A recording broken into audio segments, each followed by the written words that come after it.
Good evening, everybody. I'm just a simple man, and my name is Noah Foster. With me tonight is my guest. We are the Simple Holiday. You know him. He is a family man. He is a bright, wise, passionate, hardcore, old school wrestling individual, leading with brands like NWA Power Reviews, Holiday Opinions, Picks, and etc. Oh, by the way, Chris, thank you, by the way, for my little mini belt from your contest. I love it. Do it by like matters, folks.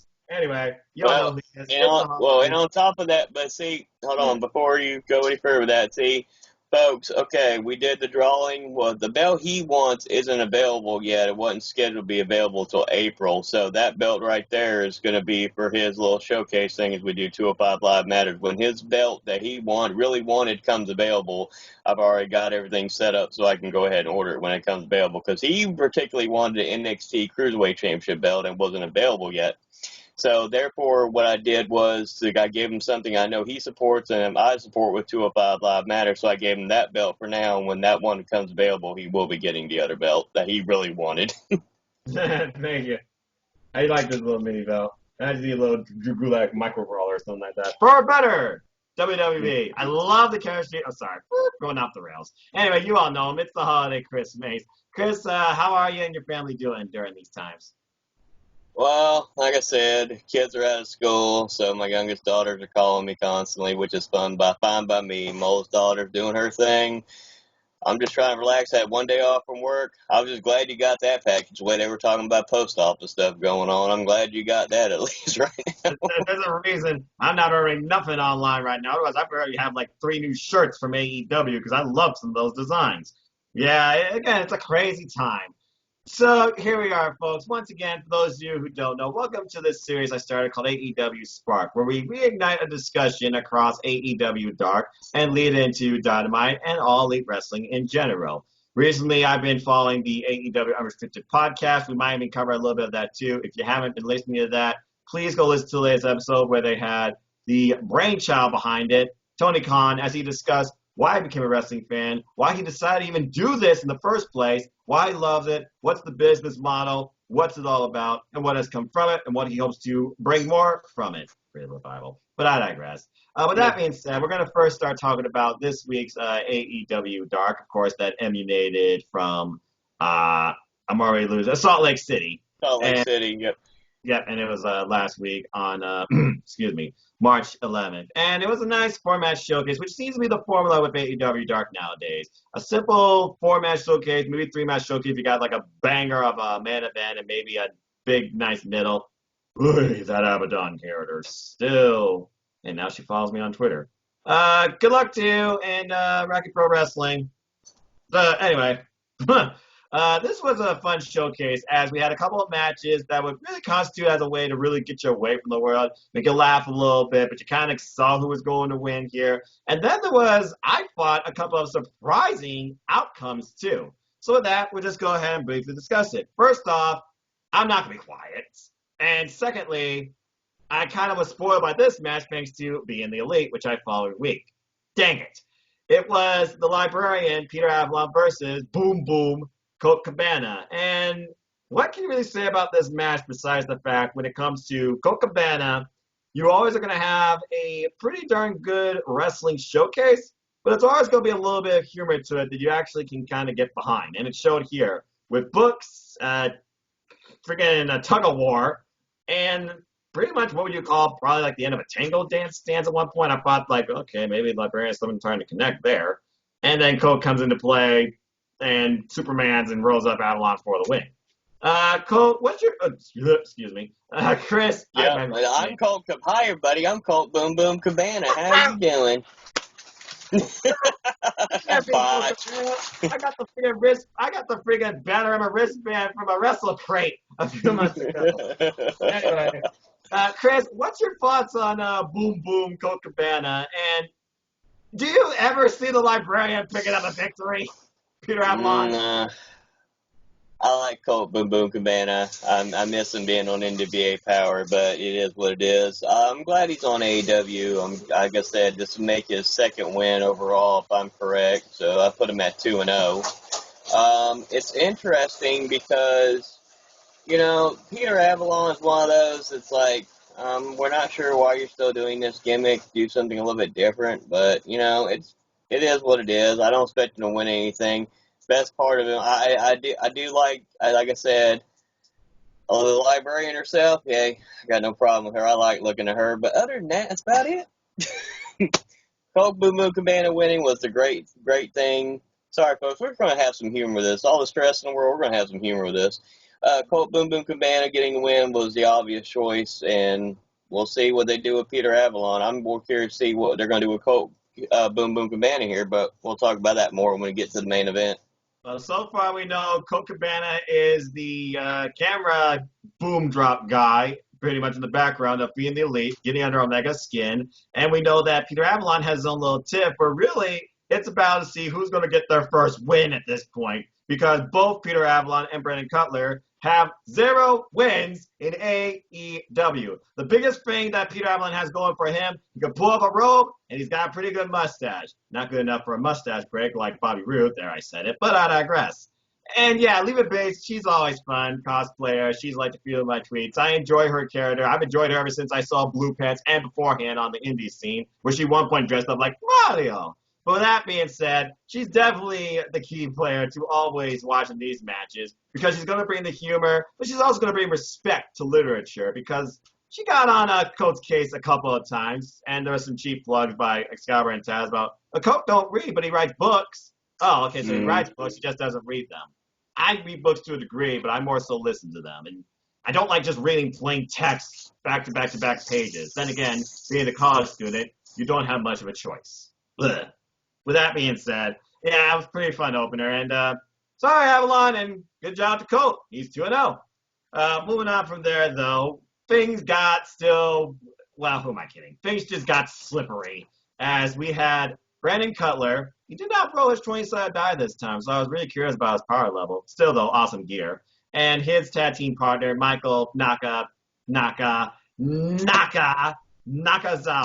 with Oil, as always, facing a team I've been very fond of and behind, but really have not been on a strong winning streak in Jack Evans and Helical, the Hybrid 2. Well, they finally got a win here, and once again, Brandon Cutler, goose egg, and Michael Nakazawa, Oil aside, that did give Brandon Cutler a hot tag, came this close on a good power move, but in the end, tag out to Nakazawa, some miscommunication, Hybrid 2 take advantage, breakdancing, wild antics, showboating, attitude aside, they win with a combination running Razor's Edge type crucifix bomb, almost what Sheamus used to do at one point, into the corner, and the other one, beautiful 630 splash. I like the key play on the way it's really carried out by Taz, too. It's a nice little touch, giving it that more sports feel, but also giving you an idea of how it's really properly executed. So, Taz, keep bringing in what you do. With that being said, Chris, what's your thoughts on the Hybrid 2? I like them. I loved their ring gear. Their ring gear was badass. I love that. I thought this match was really damn good too. The storytelling, Cutler, like I said, I mean, he got the mist sprayed in his eyes, which took him out of the equation. And then, like I said, it allowed Hybrid 2. Like I said, on this show tonight, I thought it was really good. This match was probably my favorite match of the night. I thought this was well done. I love how he does that running Razor's Edge. That's not an easy move to perform, so him doing it is impressive. Then going for the 630, and then there you go. The only thing I got wrong in my prediction on this match is who got the pin in the winning fall. That was the only thing. Well, I mean, Nakazawa, I'm sorry, when it comes to tag matches, I'm going to go with Nakazawa eats the fall. There's simple as that. And yeah, he sprayed oil into Brandon Cutler, who was disgusted. Could you blame him? And yeah, pretty much from there, it was all downhill. Once again, the oil becomes the downfall of Michael Nakazawa. But hey, he still brings a little bit of humor, and he's pretty good in the ring. Good luck getting your... Well, I guess he actually does have one win in his AEW career. Brandon Cutler's still looking for his first. So good luck, Brandon. Next time, bring out that die. Maybe you'll roll a 20. I mean, last week he rolled a 17. Almost got the win. What? Look, I don't play Dungeons & Dragons, but yes, I'm a nerd. So I get it, okay? With that being said, pretty good match. And then we get into women's action as we had the former champion, Riho, who, again, still has that subtle care from the crowd, still kind of over with them. The crowd's a little bit different, with the super bad girl, Penelope Ford, as her opponent in a singles match with Kip Sabian in tow. I already felt that Kip Sabian was going to play a little bit in this match here, but I'll admit, he was effective, but I don't necessarily can give him all the credit as Ford got the win. Wow! Yep. I must say that pleasantly surprises me because it really does show, as my good friend Gary Joe from Pro Wrestling Discussions, folks, please follow the page. He basically said, yeah, everyone in AEW is getting a chance. Ford had, I think, a good showing. There were some moments where I thought she was a little slow, still trying to fine-tune herself. But the Matrix Escape especially looked like the slowest I've seen. Trish Stratus looked faster than her, and that's saying something. Anyway, Kip distractions aside, at one point, literally Kip and Rico, without touching each other, they're yelling, I hate you, I hate you, I hate you more. That was pretty funny. And he didn't get involved, but he did get physically involved when he tried to get the better of Rico and ended up getting Snapdragon for his trouble. Bunch of brutal double stomps later to Penelope Ford, including one after a second bridge move she did, and she got double stomped for it, near fall. But then she literally mocks Kenny Omega and tries to go for a V-trigger. You need more speed behind that. And ends up getting caught into a Northern Light suplex. But somehow, ref distraction aside, she pulls off the win with handstand springboard stunner. Hey, we just celebrated 316 Day. Oh, hell yeah. And a fisherman suplex with bridge on her toes, by the way, as Taz talked about, with the arcing of her back and legs, giving her that stronger posture and position to hold the pin, gave Penelope Ford the win. So here's two things I'd like to take away from this. One, looks like we're finally past the whole Joey Janela, Kip Sabian feud. That's gone to pass. Good. Two, Penelope Ford, good job. She got a win. That's got to do something for her, I imagine, as we go into the rankings, maybe even as soon as tomorrow. And Rico, tough break, but she had her run as the inaugural champion. Let's see what she can do now to bring up the rest of the roster. And, hey, people got behind her, and they still are behind her, too. Chris, what was your thoughts on this match? And what do you think so far of Penelope Ford's growth since being part of AEW? Okay, let me tell everybody, folks, if you never knew who Penelope Ford was before you started watching AEW, you need to go check out some matches for her in the independent scene. She had a lot of awesome matches in the independent scene. You can find a lot of them on YouTube. You also can find her having intergender matches that were incredibly well done. They looked realistic. They weren't overly done where you would have thought it was unrealistic for her to be able to do that to a man. Also, I could definitely refer you to NWA 70th Anniversary Show. Go watch that match, Jazz as the NWA Women's Champion versus Penelope Ford. She could easily at some point later down the road be the AEW Women's Champion at some point. Oh, Nation. I feel like they're finally doing her right. This was a good match. Oh, no, like I said, they had the storyline because if I remember correctly, when they had the intergender match just a couple weeks back, with Omega and Rio versus Kip Sabian and Penelope Ford, it was Rio who pinned. I may be wrong, folks. Like I said, there's a lot of wrestling. It was Rio who pinned Penelope Ford. Is that right? Do I remember off the top of my head? You are correct. Okay, so therefore it is. I feel like, Rio's had her time as a champion. She lost it. I don't think you need to build her back up right now for another chance at the championship. I think it's time to elevate different people to have a shot at the AEW Women's Championship. So that's why I had picked Penelope Ford to get this win. People may say it's an upset because she beat the first champion. Not necessarily. Like you said, Rio had her time. I think Penelope Ford can get built up and be a credible challenger for the AEW Women's Champion somewhere down the road. I think this win will help her. I mean, it kind of also constitutes, as storytelling goes, you remember back at Dark from a Revolution, it was Kip who helped Ford and Britt get the win over Riho and Yuka Sakazaki, where Britt finally pinned Riho. So Riho now has fallen to both these women that are making their way up in AEW. Britt, of course, on the rankings. Penelope Ford yet to be on it. But this right now got to be the biggest win in her AEW career. Mm-hmm. So I could definitely see her being a part of it. And it seems like Kip Sabian is more so driving her, too. Kind of like a coach. You could hear subtleties like, pin her or stay on her. It's like Kip's trying to really build her up, too. So these two really do kind of play off each other in a way. So, hey, good on her. And we'll see what's next for both Kip Sabian and Penelope Ford. And see how Penelope Ford takes this victory going forward. With that being said, we go into our main event of this format showcase between SCU's Christopher Daniels and Dark Order. Screw the Dark Order. Thank you, Daniels. Love that from last week. And yes, I said it. Screw the Dark Order. Join the Dark Order my ass. Anyway, Christopher Daniels versus Stu Grayson. And honestly, I can't remember the last time I saw Stu Grayson in a singles match, but I mean, he's maniacal, clearly. At one point he said, "This is fun."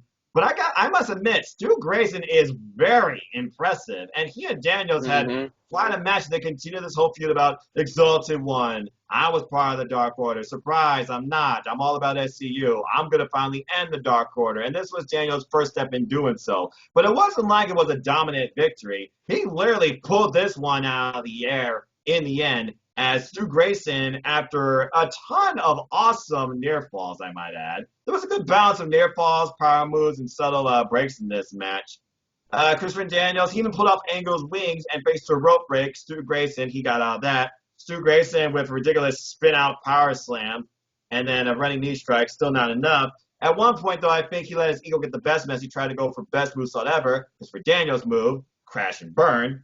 But overall, this was a really good match. Stu Grayson showed a lot to me here, but he got caught as he tried to go for his Nightfall finisher, and somehow Daniels slips out of it, literally into a crossbody roll-over combination, grabs the leg. Stu Grayson could not escape. Some people could say that the Creeper kind of also lended towards the loss. You wonder who that Creeper might have been. Maybe it was a plant by SCU. Maybe it's the Exalted One under disguise. Who the frick knows with this whole Exalted One thing. But overall, I think this was probably my favorite match of the night. So, Chris, give me your thoughts on this match. Stu Grayson's, I think this is really his singles AEW opener. And overall, your thoughts on the match.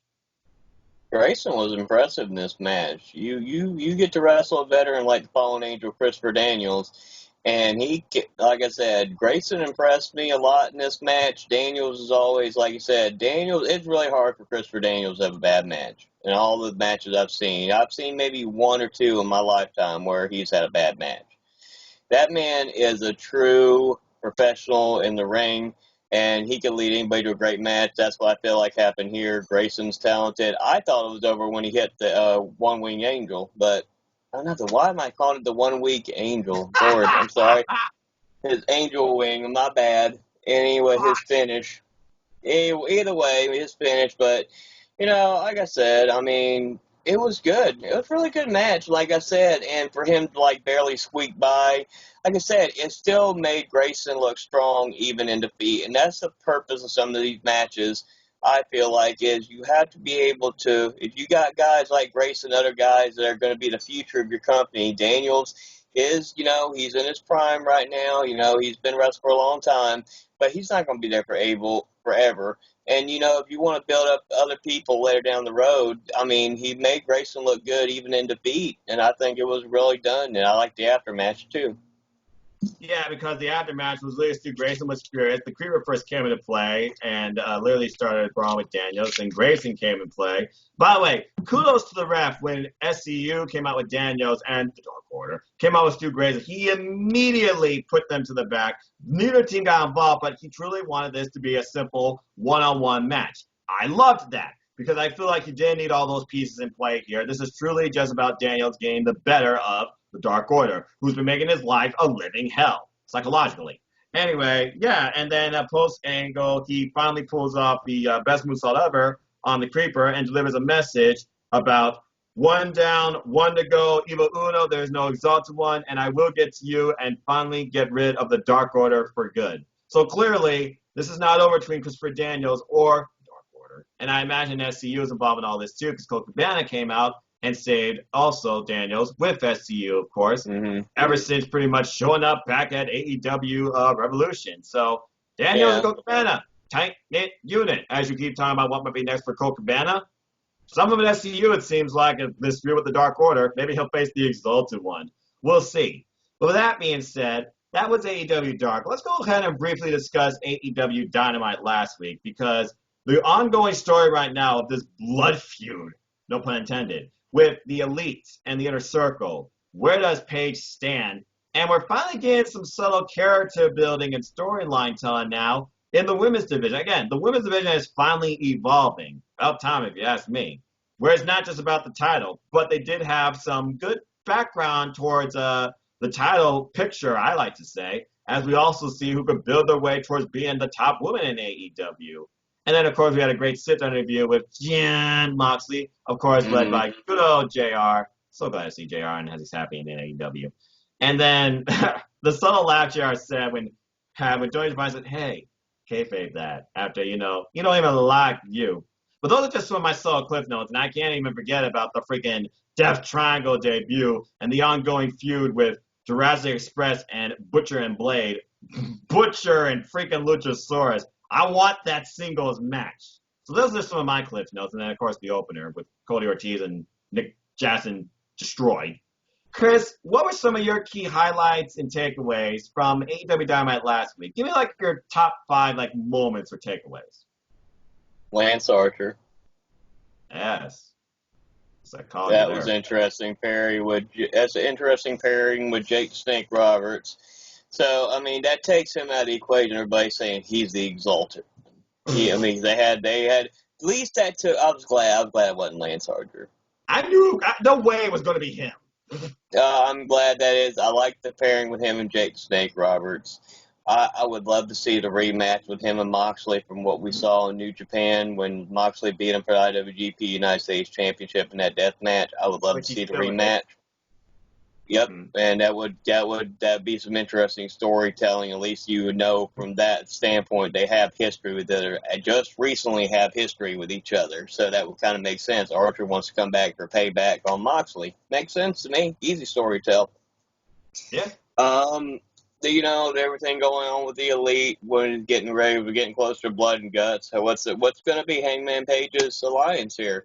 Is this where Hangman Page is going to turn in that Blood and Guts match? Is this where the turn going to happen? Or are they going to keep slow burning it? It's going to be interesting to see when the turn will happen. It's like MJF, for example. We all knew MJF was going to turn on Cody. We all saw it a mile away. Just because it's predictable doesn't mean it's bad. It's how it happens. Oh, yeah. And how it happened. That's where the story is now. We all have a feeling it's going to happen.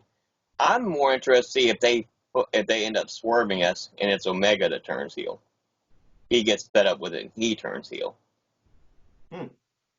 I'm interested to see if that plays out. Because as over as Hangman Page is right now, I don't want it to be like an Austin scenario after WrestleMania 17 is the best example I can think off the top of my head. You turn him heel and it went downhill. You got a hot act with Hangman Page. Everybody's reacting to him. Cowboy shit, everything. They're reacting. He's got the best ovation of anybody right now. I think it'd be a big mistake. I think they might swerve us and go with Omega turning heel. Throw a curveball in there. Keep us guessing surprise. Okay. What else? Let's see here. We're going to find out. We keep getting teases about the Exalted one. That's always fun.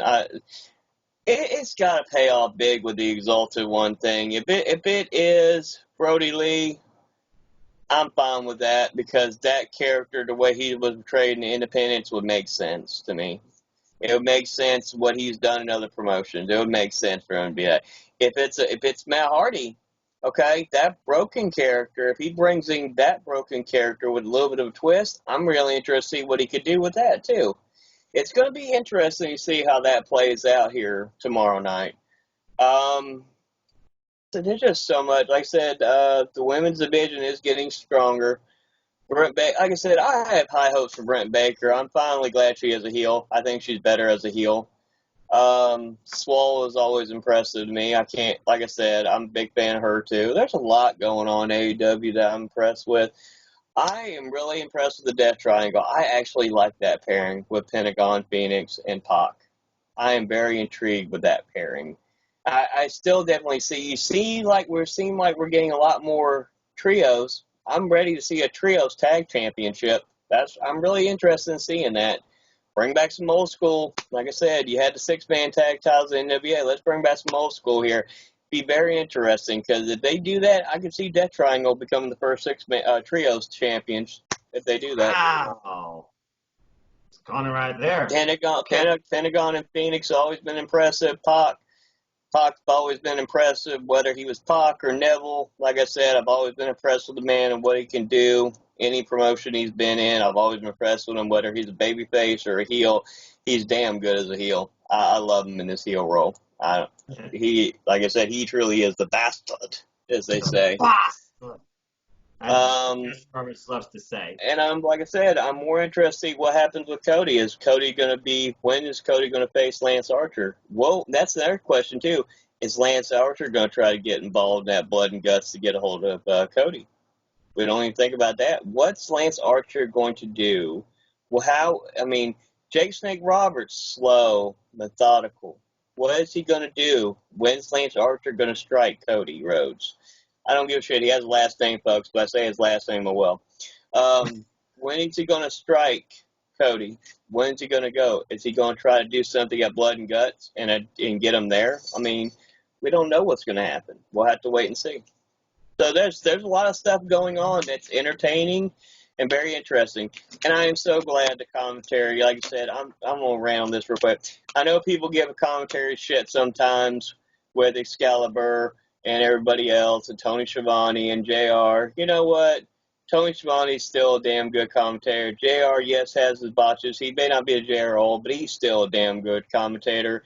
And Excalibur, a lot of people don't like. I like Excalibur. I'm sorry, if I'm one of the only minority that like him, oh well, I think he does a really damn good job in Excalibur. No, I know you do, but there's a lot of people out here get rid of him. No, and I love Taz on AEWDark. But I think the way they have it is good, right? The way they have it. So I just wanted to get that out there because I haven't done really too many AEW shows. So fair enough. Hey, this is what I do, folks. I give this forum to the fans of AEW to let me know their thoughts, and I react accordingly. And if they have questions for me or thoughts for me, I like to answer them. Chris, very nice 5 moments and takeaways from AEW and this life's AEW. Let me go ahead and give you all a brief rundown. We had the opening match of Cody and Ortiz. Cody, of course, won, but it was a price to pay as the Inner Circle came out with a final statement and basically our long-running story of the night, taking out Nick Jackson in advance to Blood and Guts, where he is taken on indefinitely after basically being crushed by one of those steel garage-type doors, bleeding, which, of course, led to the Elite heading out with Nick to the hospital, all except for Heyman and Page, as we learned on being the Elite the following Monday, literally yesterday. And then following this, we had a great tag team match as we looked at the women's scene as the current champ, Nyla Rose, and the returning Bea Priestley came together as a tag team to take on the Galaxy's Greatest Alien, Chris Statlander, and Hikaru Shida. This was an awesome tag team match. I loved everything about this. Shida and Chris, great tag team chemistry. And Shida, of course, being the number 1 ranked contender for the women's division towards Nyla's title. This was a great way to see how Shida and Nyla stack up, but it wasn't like it was going to be 50-50 booking per se, obviously, or, okay, Shida's just an obvious pick. She's going to be the next champion. Because as we went towards the end, it was Bea Priestley and Nyla Rose that came out with the victory. But it wasn't without a little bit of a foul message. Bea Priestley, everybody wants that gold, no matter how small it might be. She's like, hey, I'll be watching. Call me. I helped you. You have my back. I got yours. It was a very impressive match, but of course the Beast Bomb and Shida eats the fall in this match, which is quite surprising to me considering she was number 1 in the rankings. Probably going to drop that now. And Chris, of course, coming off the title loss at Revolution. Both these women trying to find each other. Bea finally gets her first win in a tag match, and we'll see what's next for Bea Priestley. I would love to see more of her, maybe Bea versus Shida. I'm waiting for that match. Then we got the parody package of Join the Dark Order. Screw the Dark Order from Christopher Daniels as he keeps on proclaiming there is no exalted one to come save the day. I'll prove that he doesn't exist. Then this was really a trio showcase of this show as we had 2 6-man tags where we first had the team of MJF with Wardlow and the Butcher and the Blade with the Bunny, yay Allie, versus Jurassic Express. And the story here was how Luchasaurus was mostly controlled for this match because, again, he was the biggest threat. MJF wearing a t-shirt, by the way, saying, I pinned code how brash and arrogant is this guy? To the point now that his entrance literally says, I'm better than you, and you know it. The only thing he's missing is rising out of the floor. Good freaking grief. I love it. And of course, Aubrey Edwards. And as she put subtly on the Unrestricted podcast today on how MJF is here for 4 years, she's like, God damn it.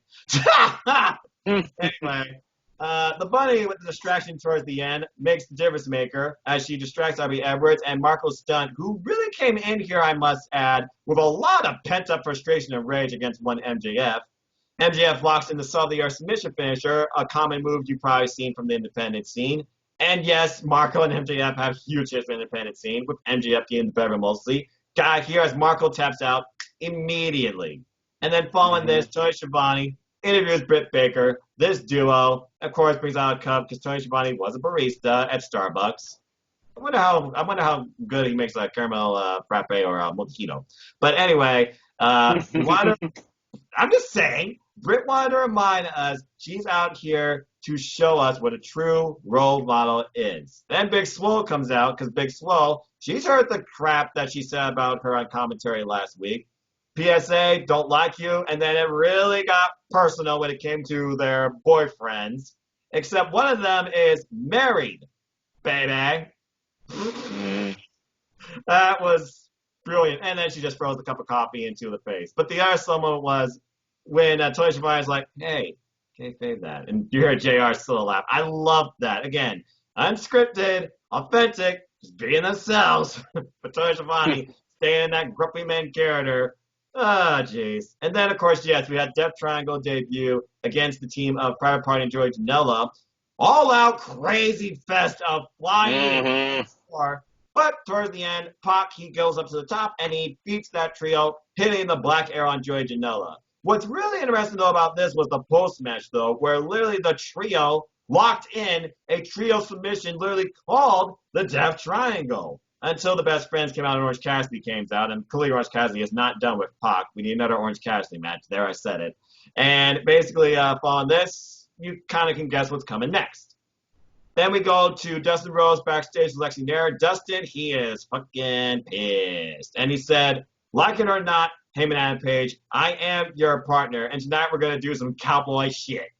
Oh, yeah. It just got real.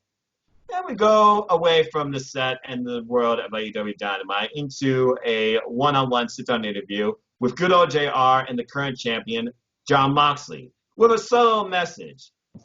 I mean, Hager right now, he's the inevitable. I'm going to face him, okay? But he hits harder than anyone that ever hit me. And I've been hit by a lot of people, and you've all seen Jon Moxley's career. He's been messed up by a lot of people. At the end of the day, he's just another guy, he says. And then he talks about the thoughts of bloody guts and all this type of stuff. But the key thing here is I'm in the inner circle's blind spot. And that should scare you. So right now, while he's out indefinitely for the time being, because it wasn't medically cleared, inner circle, you better watch out. There was also a subtle promo of Darby Allin, who was showing a relentless in a handicap match, had tagged himself from the previous Dynamite. Still wants Sammy. Still wants to go after Sammy. Probably put him in a body bag. Probably take his voice. Which leads us into the main event of Sammy Guevara and Le Champion, as he says. He don't need a title. He's always Le Champion. Chris Jericho. Basically now, the Sex Gods. I guess that's a new tag team developed in AEW because they are part of the rankings. They took on the team of Hangman Adam Page and the natural Dustin Rhodes. Adam Page, Dustin Rhodes, a little bit of a rocky ground in the opening, but they really came together towards the end. And the unlikely duo of, I guess you could say, the Elite, they did pick up the victory over the Inner Circle. And they had the entire Inner Circle at ringside. But you cannot go against that freaking buckshot lariat. That is such an effective, beautiful move. But following that, it was without a price. As the Inner Circle came down and beat well, they were already down there. They beat the holy hell out of Hangman Adam Page and Dustin until the Elite came back praying from the hospital, including but not limited to Kenny Omega, still with a broken hand, can't wrestle, and also Cody. They also tried to gain the advantage, still wasn't enough, and it looks like they were going to go for that powerbomb move again, this time over, it looks like Heyman Adam Page, only for the most unlikeliest of allies and the other emotionally driven person in the Elite, Mac Jackson, comes out, saves the man, but hey, he didn't forget this, which led to their downfall as he eats a chair to the face. Hello!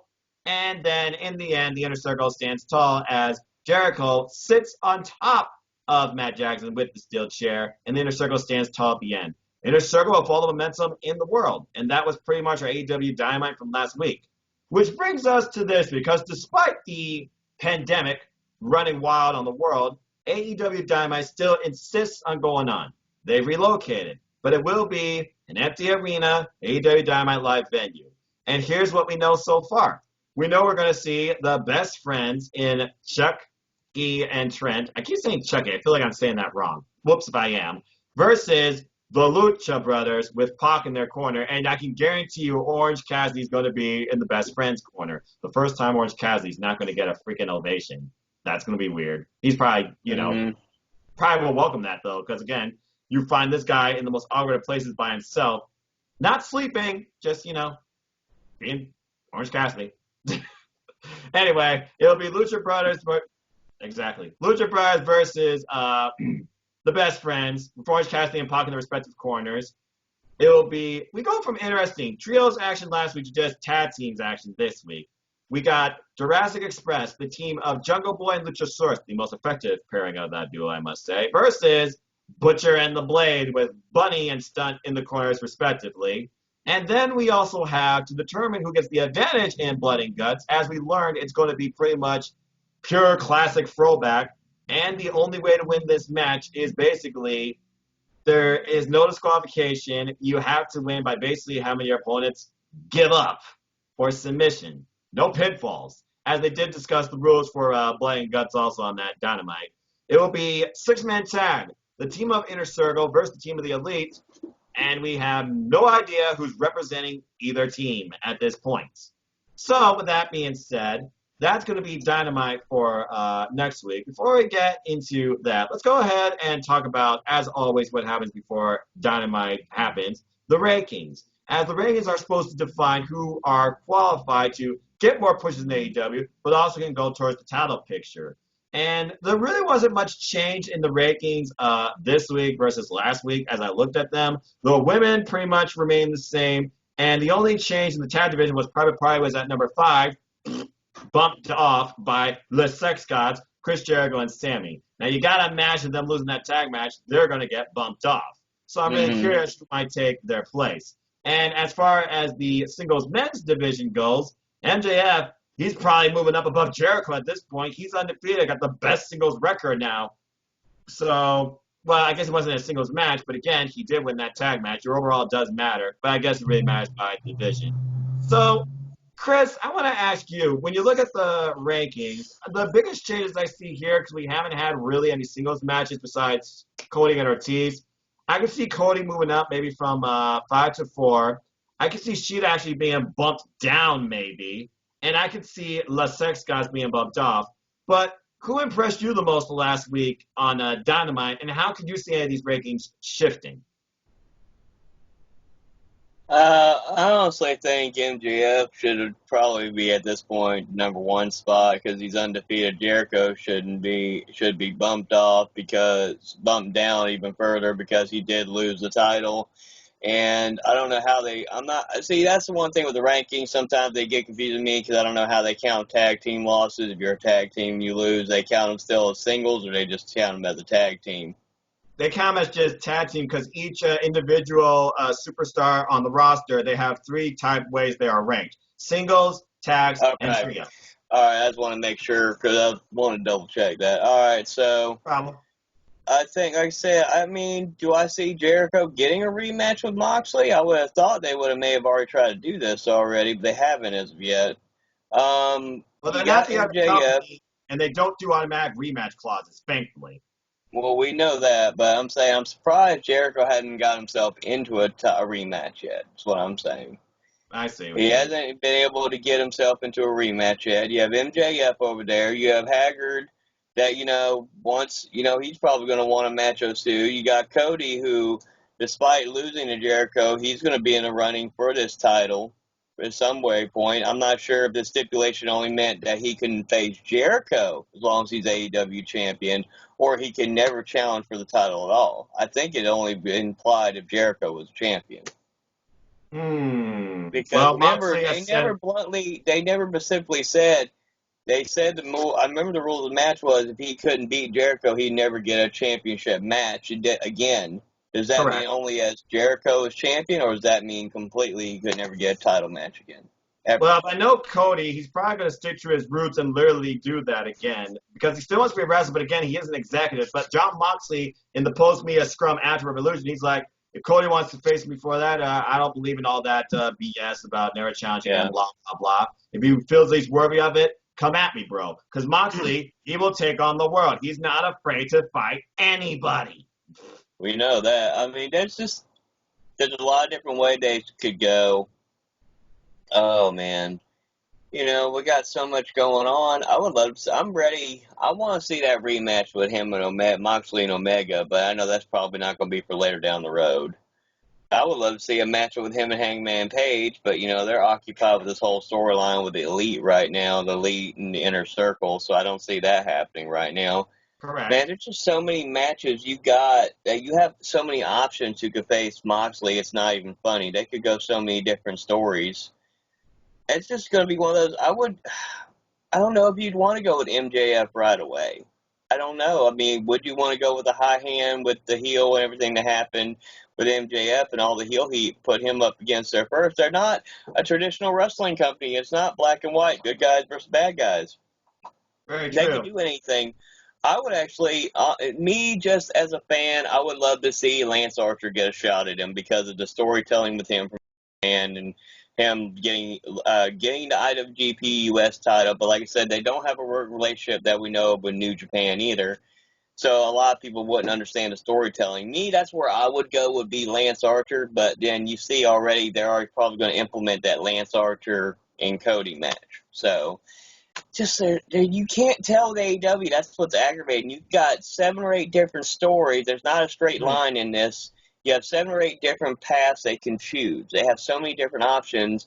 It's not like you can just see it clear as day. I mean, I would think at this point, if I had to really think about it honestly, I would say they're probably going to end up going with MJF first for a challenge. Well, it wouldn't surprise me if that's the plan for Double or Nothing, because right now, as far as singles go, he's right now the highest rising star beyond Chris Jericho. And I can see him overtaking Chris Jericho at this point, because Chris Jericho, his overall, you got another loss in your record, dude. With that being said, it's very interesting you do bring up all those points, especially because I really do think about how Jake the Snake and Lance Archer are really going to play into this. Clearly, this is going to be more of a psychological thing. I don't see Lance Archer necessarily getting involved in blood and guts, though it would be a nice wrinkle to that match. And again, if you watch Road to AEW, you saw basically how Chris Jericho said, really, he and Cody might be the only ones that truly understand what this match is going to involve. It's going to involve pain. It's going to involve violence and brutality. None of us are going to come out the same way again. But we'll have to wait and see more on that. And it would not surprise me if during this team advantage match, we do get another subtle sighting of Jake the Snake and Lance Archer, as once again, Jake, he just plays Cody, and Lance, he wants it, but Jake has a plan. And snakes, don't trust snakes. We'll see what happens. With that being said, you bring up a lot of interesting points also about how the rankings might shift and such. So we're going to have to wait and see, but honestly, I don't see that much change in the rankings because, again, this last show was more of a trio showcase rather than singles and tag teams. The only real tag team match was at the end, and that could affect what Scott's the biggest. I see them getting bumped off.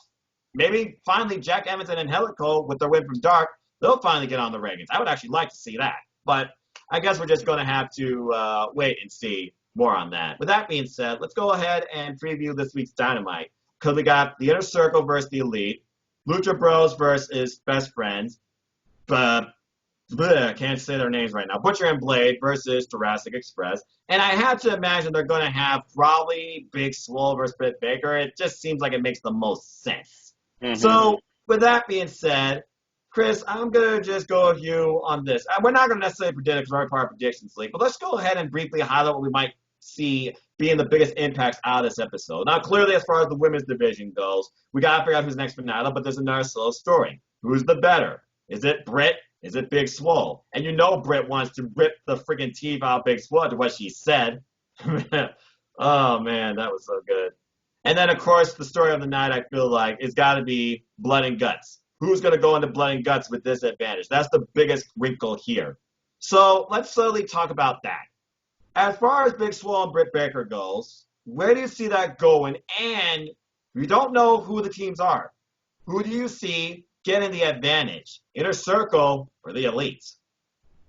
Inner Circle, because any traditional, so I'm going to say it like this. This is an old school style War Games match. Blood and Guts, this match. This is an old school NWA War Games match. And in the history of any kind of War Games match, and I'm going to use history example, there have been 35 total. Them all, so please do. 35, 95, 98% of the time, the heel team has gotten the advantage. There's only been one instance where it was a babyface team. They can go that old school tradition and keep it with the Inner Circle winning to have the heels have the one person advantage during the match. That's how I see it going. It makes the most storytelling sense.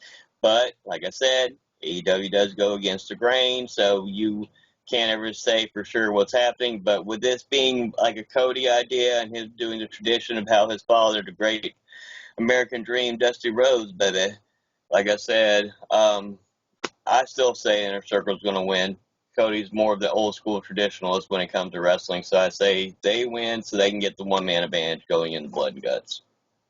Well, considering right now that the Elite is literally down a man and they have yet to determine a partner, so you know they're going to have to surprise us in some big way to have some momentum. And I don't see it being Brandon Cutler or QT Marshall or Stephen Amell, other members of the Nightmare family. I kind of have to agree. Inner Circle has literally all the momentum in the world right now, and they are literally a unit. There is no cracks or anything being shown in the Inner Circle led by the champion Chris Jericho. Everyone seems to be an equal partner, and everyone seems to be equally benefiting, even if Ortiz did lose that singles match in the opener against Cody.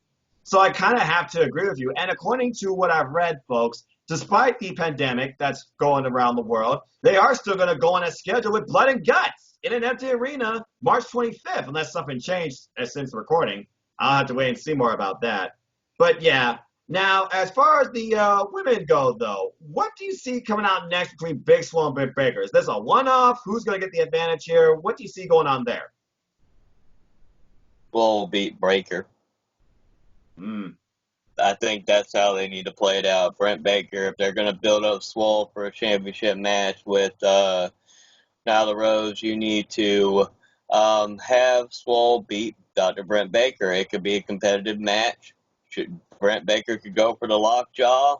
Like I said, there's a lot of clever ways they could do it. They could just have Swole dominate Baker. Like I said, Baker's a heel now, so I would like to actually see it more Swole, not have it be close, but Swole just dominate Baker in this match. Let them beat the shit out of each other and let Swole get the domination in the match and let Swole pick up the win with strong fashion, and that way they could build her up more for Nyla Rose to get that matchup between them two. Because I'm really more intrigued of seeing a Swole Nyla Rose match than I am a Brent Baker and Nyla Rose match right now. I want to see something a little different, so I would go with that. Well, considering Big Swole was the other female besides Chris Statler that came out and literally, stepped up to the champ after her promo about, I eat break bitches when I'm hungry. I can kind of see that makes sense. And right now, Britt Baker, she is number 5 in the ranking. So this win or loss could break her, no pun intended, in that. As far as this match goes, I can see Big Swole kind of pulling out the victory with Dirty Dancing, if it's made official for tomorrow. I don't know if it has been yet.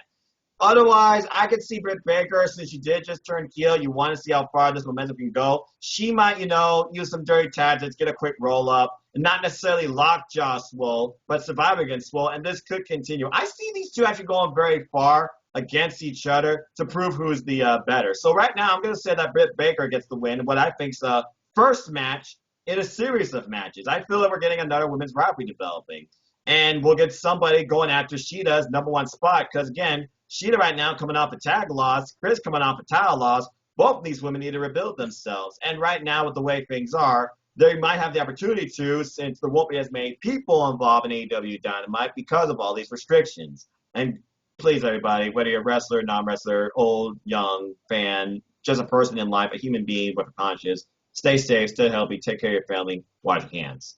With that being said, I want to close with this little AEW-based topic. So, you know how AEW and NXT, they're on at the same time Wednesday nights, okay? So I just call it Wednesday Night Wrestling. Some call it the Wednesday Night War. Now, I was a child during the Monday Night War between WCW and WWF. So for me, it was just, and the only wrestling I watched at the time was WWF. He right here is WCW. So literally me and him would be two different sides of a coin. Now, I do watch the network. I watched WCW. Again, it was Rey Mysterio and Juice Liger that got me into Cruiserweight Wrestling because 205 Live matters.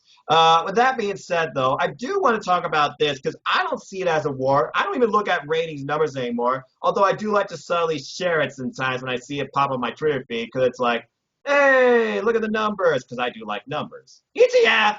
Anyway, I did find something out that Tommaso Ciampa, he was interviewed about this and talking about basically he believes that people should care about WWE, NXT, and AEW Dynamite ratings. But clearly just wants everybody to enjoy it. He looks at it like this.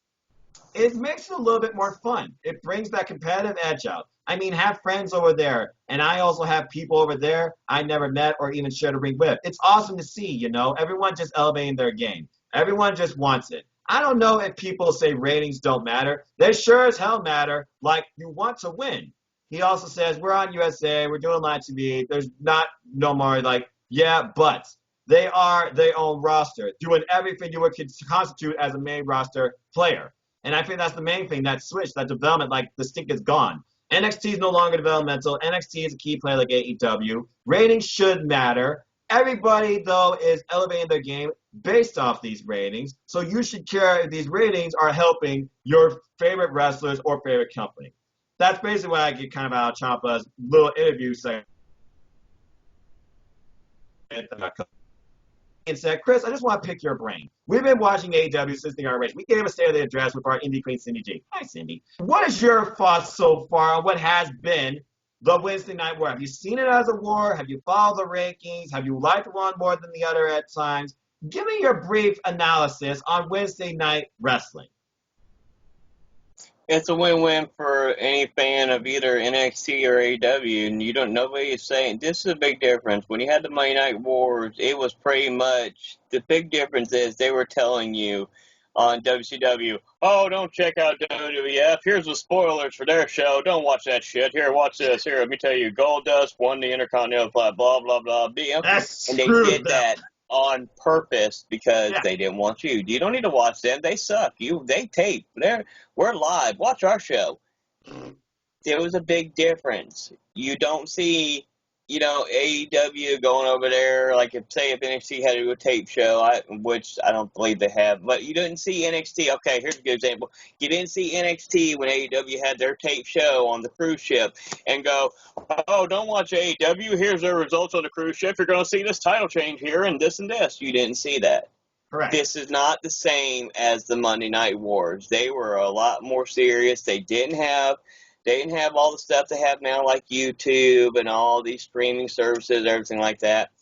Times have changed. Their times have severely changed, sometimes in the good, sometimes in bad. Like I said, the ratings, yes, the ratings are not as important to me as, and even as a kid when I was watching they didn't really care about the ratings. I just started learning about the ratings last few years when they tell the stories about them. Exactly. It didn't matter to me when I was a kid. I watched wrestling, okay? I wanted to see Hogan and Sting finally get his hands on Hogan, or Steve Austin finally win the WWF Championship in that WrestleMania 13 match. The storylines, yes. Now, like I said, and it's not fair to say these numbers, okay, well, here's the ratings. AEW thoroughly defeated them. Okay, and I have made this statement before. AEW has one way to watch it on Dynamite. You watch it on Wednesday night, the full show on cable. That's the only way you can watch it when it's live. Yep. NXT has the same way. You can watch it on USA, but NXT is also available on the WWE Network. So a lot of people will choose, okay, if I got two choices to watch, if they don't want to flip back and forth like the old days or don't want to have two TVs on at the same time, they can watch AEW Live first and then go back and watch NXT. You have more of an option. It's a little bit easier. Yes, and I don't propose people pirating, recording the whole show and putting it on YouTube channel for AEW. I'm not proposing it at all. But AEW they don't do that. They don't put their whole show on a network. They don't have a network. They have a YouTube channel. They do shows already. They're not going to put their whole show on their YouTube channel. Exactly. So therefore, it's either you either see it if you want to watch everything that happens live, or you can watch the clips of everything that happened afterwards.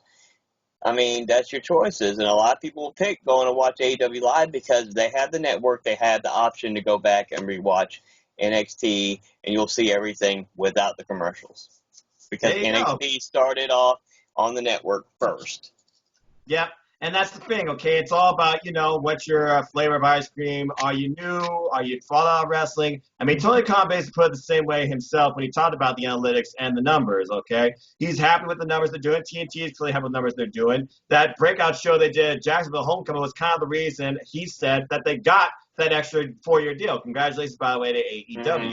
But the thing is, it's just a good time nowadays to be a wrestling fan, okay? There's more options than ever. Everybody's really getting over. Everybody's benefiting from this. Times have changed. Now, if you're me, I just love wrestling. Simple as that. I literally watch both shows simultaneously live on Wednesday nights, hence why I call it Wednesday Night Wrestling. Then I encore each on Thursday after NXT UK at a time that I can. One through Hulu, one through the network, and one through Hulu because I have DVR. But the bottom line is this. I don't look at this as a war. I just enjoy both, but each one has their own identity and style. And there are certain aspects of each that I connect with. And certain I'm like, okay, why you do that? I don't understand this. I don't quite understand who you are or what you bring to the table. But the bottom line is this. I don't look at it as a war. And also the commentary on each show is organic, different. Neither one is plugging at each other. Even Tony Khan says he doesn't even constantly be in people's ears on commentary. He lets them talk amongst themselves, and when they aren't talking, he might give you okay, so no, maybe say this, I like when you say this, etc., okay?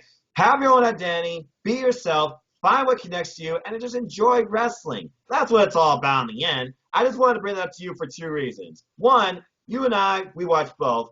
2, you grew up on the WCW side, I grew up on the WWF side, neither of us cared about ratings. And 3, I thought it'd just be a nice closing topic to discuss. Because that's what I want to bring for this forum, an open forum to look at AEW, but also look at the fact that nowadays in professional wrestling, there's more avenues than ever, and AEW just brings a bright side in addition to what we see now through NXT. But it also has its own identity, and that's why we follow and enjoy it, and that's why I want to learn more about it and want to connect with more people about it. I want to be challenged by this company, what I don't know, what I might learn, and I want to see what others think of it and whether you agree or disagree. That's what this is all about.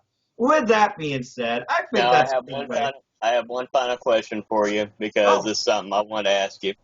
All right. Well, since we're doing an AEW stream, I want to ask you this because this has got brought up a lot. I've read a lot of people ask me this question, so I'm going to ask you, bring it to your attention.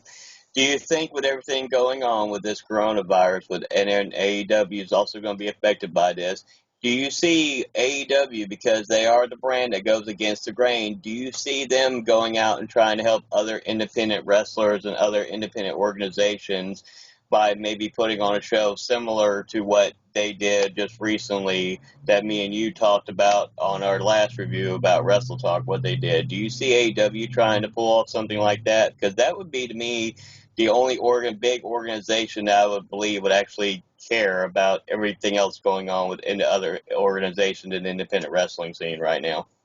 It's a tough question to figure out because first off, you need to book a venue. Now, the only reason AEW's got Daily's Place because, again, that's not really a home turf like their headquarters, but it's a home turf, Jacksonville, Florida, because, Tony Khan, co-owner of Jacksonville Jaguars. But I would kind of like to see that happen, and maybe they could do something like that there.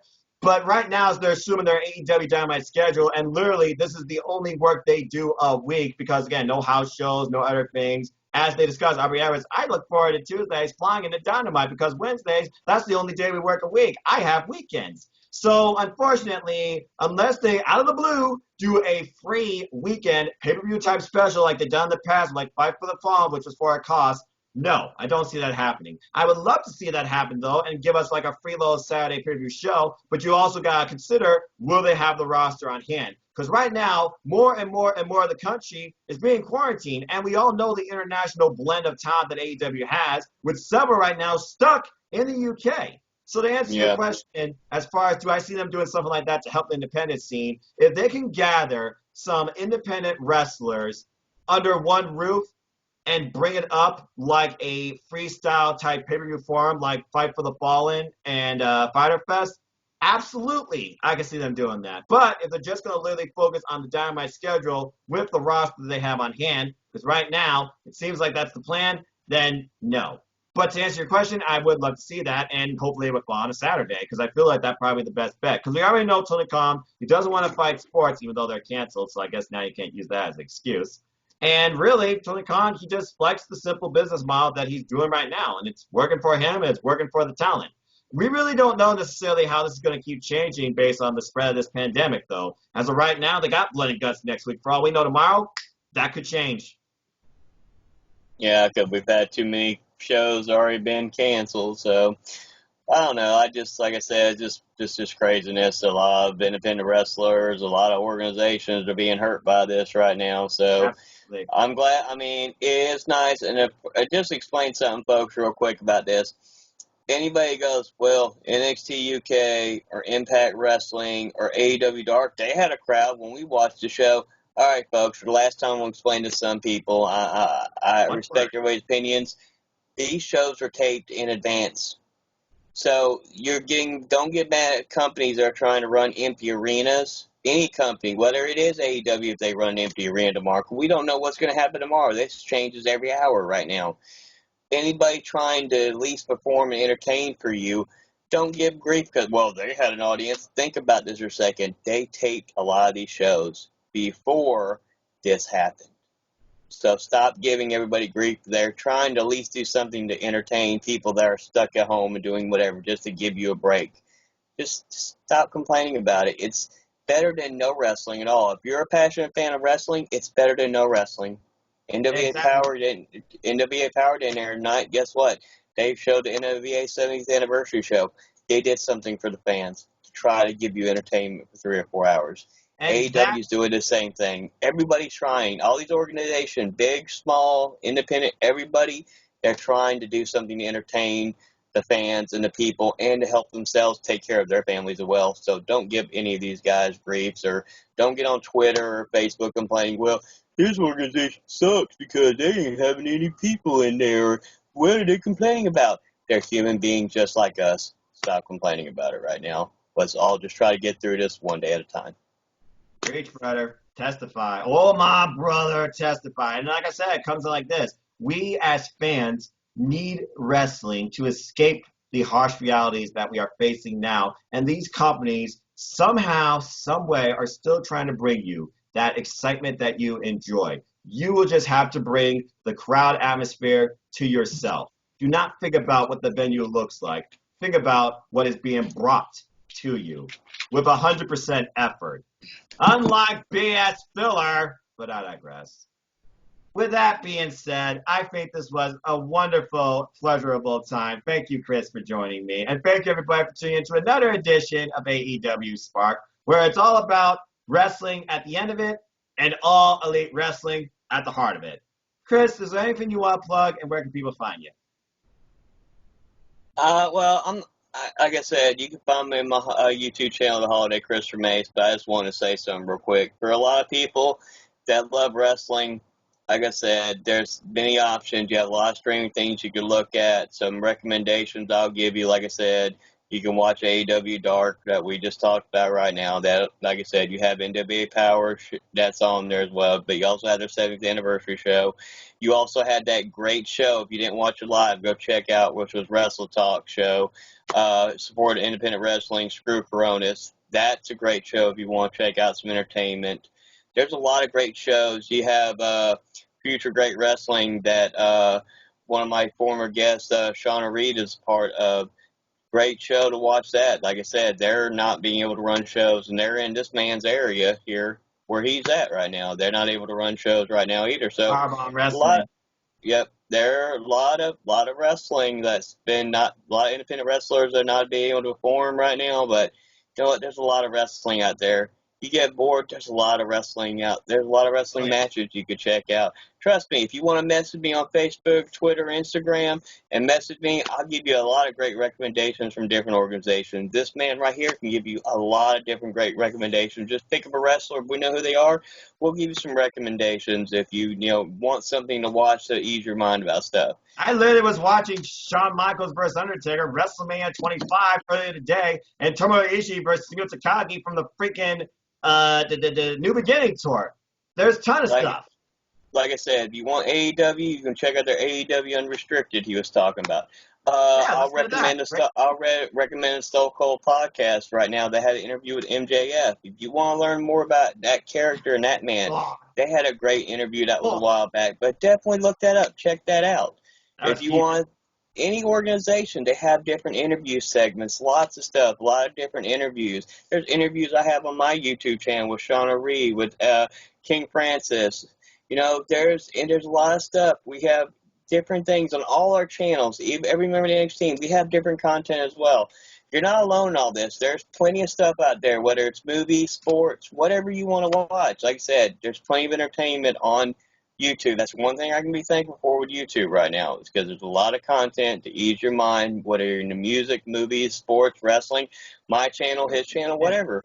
Yeah. Like I said, there's ways to calm down. There's ways to calm down. I'll give you any recommendation if you're a wrestling fan, you want something to watch, or any particular wrestler. As long as I know about them, I'll give you some recommendations on some matches just to ease your mind. And I'll speak to you about some wrestling. I can't talk to you about wrestling all day like some people do, and I love and respect everybody that messaged me about wrestling, but I can't talk all day about it. I do have to work still. So, like I said, I wrecked the Rock. Yep. Like I said, at the end of the day, like I said, let's just all try to get through this one day at a time. Find something that's able to ease your mind. I know it's completely stressful. We all have problems. Like I said, at the end of the day, let's just try to find something, figure out something that'll ease our minds as best we can, and we'll just push through one day at a time, because this will all get better soon, I hope. I have faith in it. There you go. In the immortal word of Zach Gibson, soon to be recognized as no longer a problem. But I digress. Thank you, Chris. A pleasure, sir. God bless you and your family. And folks, if you want to know more about me, know this. I keep it simple. I'm just a simple man. And if you haven't figured it out by now from this forum or from my background, I am a lifelong fan of wrestling in all of its forms, the good, bad, ugly, and indifferent, and even another word I can't think of probably. So if you want to follow me and talk anything wrestling, WWE, the 5 brands, or New Japan Pro Wrestling, or AEW, NWA, Ring of Honor, Impact, Stardom, Pro Wrestling Noah. The list goes on and on. I watch wrestling every day. I don't go a day without watching a wrestling match of some sort. Just look me up on Twitter. NoDQ.com/Noah takes to my Twitter page, or at mfoster1916. Yes, huge fan of Prince Devitt. Follow me on Instagram at mfoster1916. I'll give you a nice hello, some positive encouragement to help you through the day and the hard times that we face, as well as, maybe a brief moment in my experiences at live wrestling events.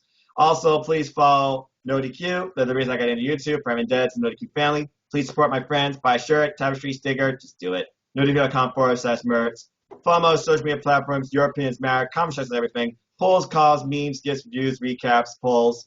Sexy female pics. You name it, it's there. Primarily wrestling from WWE. Look, they're 20 years old. We all remembered what women were mostly about in the WWF and WWE. Thank God we're past that era. I'll say it now and I'll say it again. I live by it. Disagree or disagree, I don't care. Still straight, but there's more to women than just a butt.